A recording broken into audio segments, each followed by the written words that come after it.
ഞാൻ നിൽക്കുകയാണെങ്കിൽ എന്റെ എത്ര ഒരു 6-7 അടിയൊക്കെ. ഈ കാണുന്നതാണ് ഫത്തേപൂർ സിക്രിയുടെ ബേസ്മെന്റ്. ഇത് മൊത്തം കല്ലാണ് കേട്ടോ, സിമന്റ് ഒന്നല്ല, കല്ലും ചുണ്ണാമ്പുമാണ്. ഫത്തേപൂർ സിക്രിക്കകത്ത് പെണ്ണുങ്ങൾക്ക് വേണ്ടി മാത്രമായിട്ട് ഒരു മാർക്കറ്റ് തന്നെ ഉണ്ട്. മാർക്കറ്റിന്റെ പേരാണ് മീന ബസാർ. നിങ്ങളിപ്പോ കണ്ടുകൊണ്ടിരിക്കുന്നത് ആ മീന ബസാറാണ്. നമ്മുടെ അക്ബറിന് 1-2 അല്ല 3 ഭാര്യമാരുണ്ട്. അപ്പൊ ഒന്നാമത്തെ ഭാര്യയുടെ കിടപ്പാട റൂം നമ്മൾ കണ്ടു. ഇനി നമ്മൾ കാണാൻ പോകുന്നതാണ് രണ്ടാമത്തെ ഭാര്യയുടെ കിടപ്പാട റൂം. അക്ബർ ചക്രവർത്തിയുടെ രണ്ടാമത്തെ വൈഫിന്റെ കിടപ്പാട റൂം. ഇതിന്റെ അകത്ത് മേക്കപ്പ് റൂം ഉണ്ട്, എല്ലാം ഉണ്ട്. ഇതൊരൊറ്റ റൂമാണ്. ഇത്ര സ്ഥലം ഉണ്ടെങ്കിൽ നമുക്കൊരു 10 വീടുണ്ടാക്കി കൊടുക്കാം.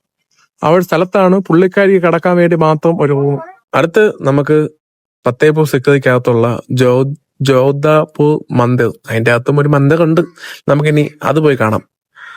ഇവിടെ ഒരു സ്പെഷ്യാലിറ്റി എന്ന് വെച്ചാൽ ഒറ്റ നോട്ടത്തിൽ നോക്കുകയാണെങ്കിൽ രണ്ടും ഒരുപോലെയാണ് നിർമ്മിച്ചു കഴിഞ്ഞിട്ടില്ല. ഒരിടത്ത് കയറി ഇരിക്കുകയാണെങ്കിൽ നല്ല ചൂട് കാറ്റും, അതേപോലെ അതിന്റെ നേരെ ഓപ്പോസിറ്റ് പോയി ഇരിക്കുകയാണെങ്കിൽ നല്ല തണുത്ത കാറ്റും കിട്ടേണ്ട രീതിയിലാണ് ഇത് നിർമ്മിച്ചിരിക്കുന്നത്. തണുപ്പ് കാലം വന്നാലും ചൂടുകാലം വന്നാലും അക്ബറിന് ഒരു ബുദ്ധിമുട്ടുമില്ല. അങ്ങനത്തെ രീതിയിലാണ് ഇത് പണി കഴിപ്പിച്ചു വെച്ചിരിക്കുന്നത്.